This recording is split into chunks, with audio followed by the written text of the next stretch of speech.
Kadir gecesine kavuşmuş şu ömrümüzü haram ve günah gecelerine döndürme ya Rabbi.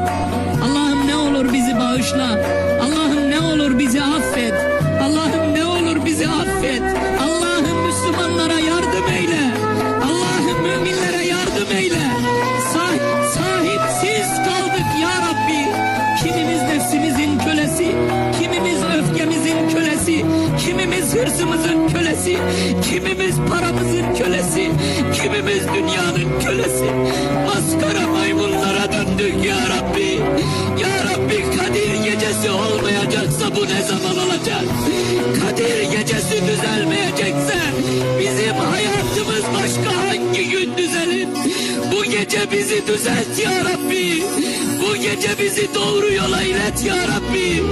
Sapmayan ve saptırmayan bir yol nasip eyle. Allah'ım ya Rabbi, şeytanlar ardınca gelse de bu geceden sonra bizi Kur'an'dan kopar.